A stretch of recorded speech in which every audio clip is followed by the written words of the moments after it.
Hello friends, welcome back to our channel. Friends எல்லோரும் எப்படி இருக்கீங்க? நல்லா இருக்கீங்களா? நான் ரொம்ப நல்லா இருக்கேன்.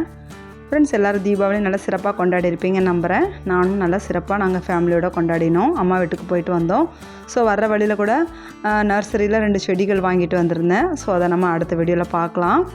இன்றைக்கி நம்ம வீடியோவில் நம்ம கார்டன் அப்டேட் பார்க்கலாம். பூச்செடி விதைகள், காய்கறி செடி விதைகள்லாம் நம்ம போட்டிருந்தோம். ஸோ அதெல்லாம் என்ன அளவுக்கு வளர்ந்துருக்கு அப்படின்னு நம்ம பார்க்கலாமா?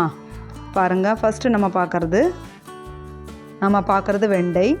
ஸோ வெண்டை வந்து லாஸ்ட் இயர் என்னோடய கிரவுண்ட் கார்டனில் இருந்த செடியிலேருந்து நான் எடுத்து காய வச்ச விதைகள் தான். நல்லா ஹெல்த்தியாக வளர்ந்துருக்கு பார்த்திங்களா, நாட்டு வெண்டை. ஸோ இது வந்து நம்ம வந்து மழை தண்ணீரில் அப்படியே மொத்தமாக ஒரே இடத்துல வந்து விழுந்து முளைச்சி வளர்ந்துருக்கு பார்த்திங்களா. இதை நம்ம வந்து நாற்றுக்கள் எடுத்து மாற்றி நடணும். ஸோ அது அப்புறமா நம்ம பார்க்கலாம். வெண்டை வந்து இன்னும் நல்லா ஹெல்த்தியாக வளர்ந்துட்டுருக்கு. அடுத்து இது வந்து பால்சம். ஸோ பால்சமாக நம்ம சொல்லவே வேண்டாம். விதைகள் நம்ம நிறைய தூவி விட்டோம்னா அப்படியே கண்ணா பின்னான்னு முளைச்சி வளர ஆரம்பிச்சிடும். நான் பாருங்கள், பக்கத்தில் எப்படி வளர்ந்துருக்குன்னு பாருங்களேன்.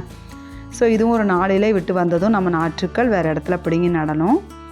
அடுத்து பார்த்திங்கன்னா வெண்டை தான். ஒரு 2 நாளைக்கு அப்புறமா நான் எடுத்த வீடியோ.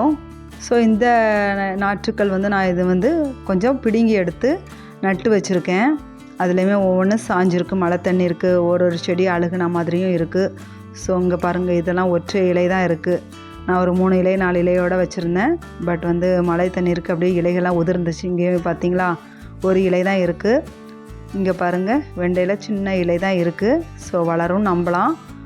அடுத்து பார்த்திங்கன்னா கத்தரி விதை. இது வந்து வெள்ளை கத்தரி தான். இது வந்து லாஸ்ட் இயர் என்னோடய கார்டனில் நான் வந்து கலெக்ட் பண்ணி எடுத்த ஒரு கத்தரி, நல்லா பழுக்க விட்டு காய வச்ச விதைகள் தான்.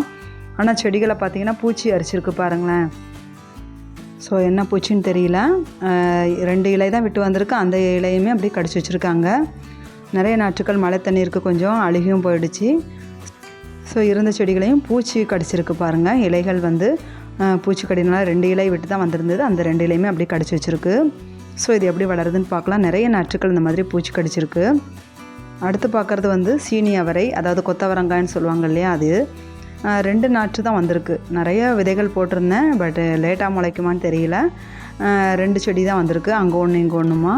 நிறைய களை செடிகள். ஸோ அதை அப்பப்போ பிடுங்கி போடுறது தான் நமக்கு வேலை. ஏன்னா மழை டைமில் வந்து நிறைய களை செடிகள் அதிகமாக வளரும். ஸோ அதை பிடுங்கி அப்பப்போ எழிஞ்சிருவேன். அடுத்து பார்த்தது மிளகாய். ஸோ மிளகாய் வந்து ஒரு 3 செடி தான் வந்திருக்கு. நிறைய நாற்றுக்கள் வந்து மழைக்கு அப்படியே சாஞ்சிருந்தது. ஸோ அதை நான் நட்டு வச்சுருந்தேன், இருந்தாலும் வளர்ந்த மாதிரி தெரியல. ஸோ இன்னும் எங்கெல்லாம் முளைச்சி வளர்ந்துருக்குன்னு அப்புறமா பார்க்கணும். இங்கே பார்த்தீங்கன்னா தொட்டியில் நான் போட்டிருக்கிற ஜீனியா விதைகள். ஜீனியாவில் ஒரு 5 கலர் வெரைட்டிஸ் இருக்குது. ஸோ நான் விதைகள் நிறைய தூவி விட்டேன். ஒரு 3-4 தொட்டியில் போட்டிருப்பேன்னு பார்க்குறேன். ஸோ எல்லாமே நல்லா முளைச்சி வளர ஆரம்பிச்சிருச்சு. உள்ளே பார்த்தீங்கன்னா மயில் மாணிக்கம் விதைகளும் முளைச்சிருக்கு. இந்த விதை எப்படி தான் அந்த தொட்டியில் விழுந்ததுன்னு தெரியல. லாஸ்ட் இயர் வந்து இதில் கொடி படர்ந்துருந்தது. ஸோ அந்த கொடியிலேருந்து விதைகள் விழுந்திருக்குன்னு நினைக்கிறேன். அடுத்து பார்த்திங்கன்னா தக்காளி. ஸோ தக்காளி, அழுகின தக்காளி போட்டு விட்டுருந்தேன். அதில் வந்து நாற்றுக்கள் கொஞ்சம் வேறு இடத்துல நட்டு வச்சுருக்கேன். ஸோ கொஞ்சம் டல்லாக இருக்குது. இன்னும் 2-3 நாளில் வேர் பிடிச்சி வளர ஆரம்பிச்சிடும். அடுத்து பார்த்திங்கன்னா நம்ம காய்கறி வாங்கும்போது ஒரு அவரை முத்தி இருந்துச்சுன்னு சொன்னேன் இல்லையா, அதில் ஒரு 3 விதைகள் இருந்துச்சு. அதனால் காய வச்சு நான் முளைக்க போட்டிருந்தேன். இப்போ நல்லா வளர்ந்துருச்சு. ஸோ அந்த அவரை தான் இப்போ பார்த்துட்ருக்கேங்க. கொடி போட்டு நல்லா வளர்ந்துட்டுருக்கு. இங்கே பார்த்திங்கன்னா பால்சம் நல்லா பெரிய செடியாக வளர்ந்துடுச்சு. இதுதான் நான் ஃபஸ்ட்டு போட்டது. அடுத்து பார்த்திங்கன்னா மார்னிங் க்ளோரி. இப்படி தான் இருக்கும். இலை பார்த்திங்கன்னா ஒரு ஹார்ட் இன் ஷேப்பில் பார்க்குறதுக்கு அழகாக இருக்கும். ஸோ இந்த மார்னிங் க்ளோரி வந்து ஒரு கொடி வகை செடி, பூக்கள் அழகாக இருக்கும் ப்ளூ கலரில். அடுத்து பார்த்திங்கன்னா இங்கே பால்சம் வந்து விதைகள் நிறைய இருந்ததுனால நிறைய தூவி விட்டுட்டேன். ஸோ அங்கங்கே போட்டதுனால நிறைய முளைச்சி வளர்ந்துருச்சு. இங்கே பார்த்திங்கன்னா ஆனியன். இங்கே சின்ன வெங்காயம் நிறைய வளர்ந்துருக்கு. இது வந்து ஒரு செவந்தி பூச்செடி இருக்குது. என்ன கலர்னு தெரியல, நிறைய இடத்துல கட்டிங்ஸ் வச்சு விட்டேன். ஸோ இது என்ன கலர்னு தெரியல. குட்டி குட்டியான பட்ஸ் இப்போதே தெரிய ஆரம்பிச்சிருக்கு. மழை பெய்யவும் இந்த மாதிரி குட்டி குட்டியான பட்ஸ் எல்லாம் வர ஆரம்பிச்சிடும். கலர் செவந்தி இருக்குது, மெரூன் கலர். அடுத்து பார்த்திங்கன்னா பிங்க் கலர் இருக்குது. ஸோ இது என்ன கலர்னு தெரியல. அடுத்து பார்த்திங்கன்னா பால்சம். இது வந்து மேரிகோல்டு. இது மேரிகோல்டில் வந்து ஒரு 3-4 செடி தான் வந்திருக்கு. நிறைய சீட்ஸ் போட்டேன். ஸோ இன்னும் எங்கெங்கெல்லாம் போட்டேன், விதைகள் போட்டேன்னு எனக்கு ஞாபகமும் இல்லை. நிறைய செடிகள் நாற்றுக்கள்லாம் வந்திருக்கு, அப்புறமா பார்க்கலாம்.